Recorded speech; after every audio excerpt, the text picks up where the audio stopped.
Hey everyone, we're glad you're here. Thanks for joining us. Last summer, we had the opportunity to visit Cuyahoga Valley National Park. Cuyahoga is an urban national park that stretches 25 miles along the Cuyahoga River between Cleveland and Akron, Ohio. And this year it celebrates its 50th anniversary. So we thought this would be a great time to share 7 things to experience while you're visiting Cuyahoga Valley. Cuyahoga doesn't require any fee or pass to visit. One of their sayings is that Cuyahoga Valley is a park for, of, and by the people, and that it expands the idea of what a national park can be. President Gerald Ford signed a bill establishing the Cuyahoga Valley National Recreation Area on December 27th of 1974. The area was redesignated a national park by Congress on October 11th, 2000. The park originally included 32,000 acres set aside to be protected, but since then some other parcels have been added. One of the reasons the park was originally designated in 1974 was due to decades of concern over the degradation of the Cuyahoga River Valley. So over the years, as adjacent properties became available, they were purchased and restored. One example of this is the Krejci Dump, which was acquired in 1985 and started out looking like this, but now looks like this. It was designated a Superfund site in 1986, and restoration was just completed in 2015. There are so many interesting things to see and do in Cuyahoga, and the park is easily accessible from various areas. But being an urban park, do be aware that parking in some areas can be a little bit difficult. So always check ahead, especially if you're pulling a trailer. There is no camping actually in Cuyahoga National Park. We camped about 40 minutes away at Punderson State Park. There are plenty of hotels, Airbnbs, and bed and breakfasts in the area, though. A great place to start your exploration of Cuyahoga is at one of the visitor centers. Boston Mill is the main visitor center, and it is right in the middle of the park. This is one of the few places in Cuyahoga where there is designated RV parking in a lot across the intersection. During the summer season, Boston Mill is open daily from 9 to 5. And the rest of the year, it's still open daily, but the hours are a little more limited. The visitor center is a great place to learn about the history of the park, pick up some maps, and check for any closures. There are 2 other locations that are open seasonally. On the north is the Canal Exploration Center, and on the south is the Hunt House. Both of these are interactive historical sites, but you can also pick up information about the park. While you're at the visitor center, you might want to grab a couple of trail maps.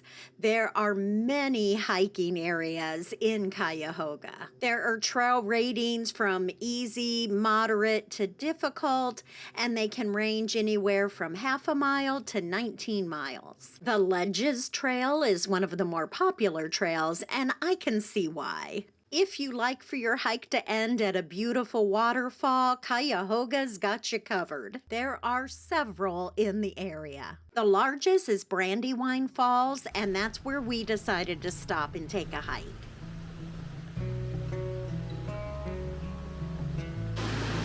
It's not that many stairs.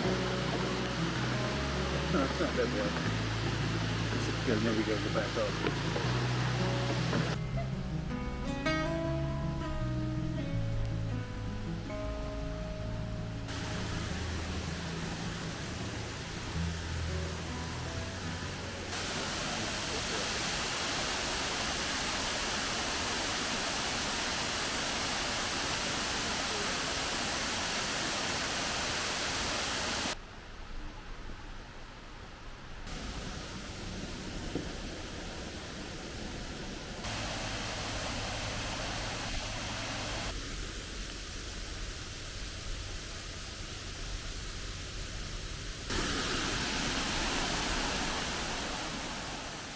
If you like to solve puzzles, you may want to add a quest to your hike. We didn't know about this activity while we were visiting. We learned about it while researching for this video. We used to really enjoy geocaching, and this is along the same lines, except you don't need a GPS. Instead, you follow clues to find the treasure. Each one contains a logbook and a stamp for your brochure or journal.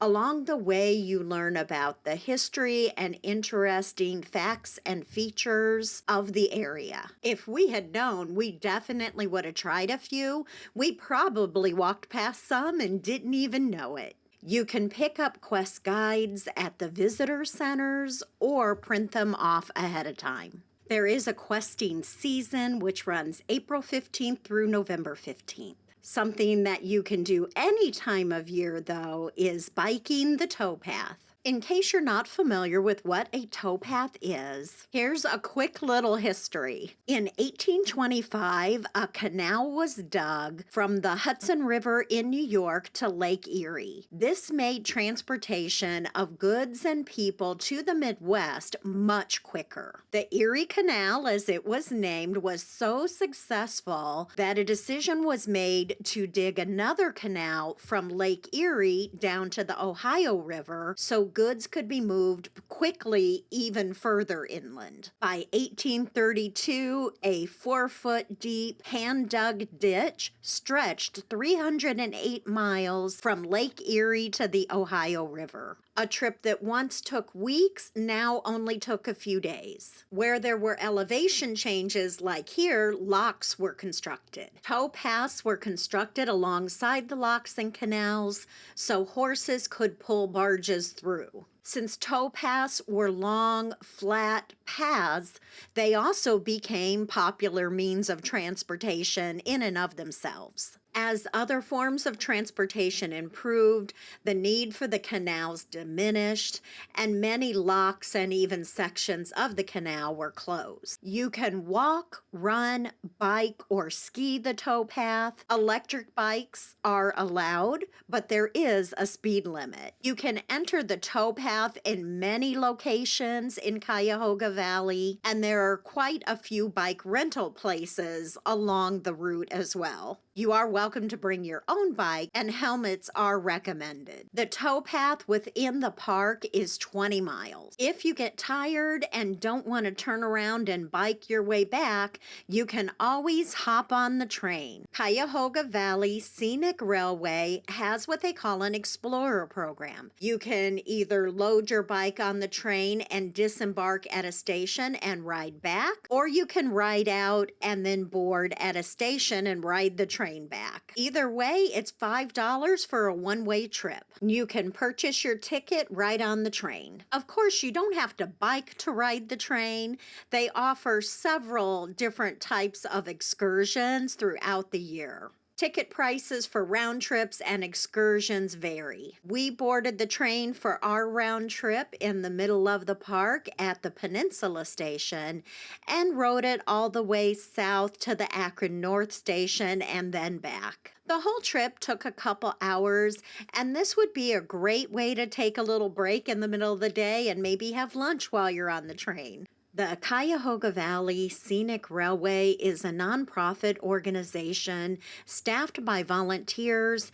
They formed a partnership with the national park in order to provide the rail service. Their Explorer program isn't limited to bikes. They will also transport kayaks for $20 a trip. So if you'd like to do something a little more adventurous, you might want to kayak the Cuyahoga. This area of the Cuyahoga offers some calm waters interspersed with some Class 2 rapids. And just like with bikes, there are places in the area where you can rent kayaks.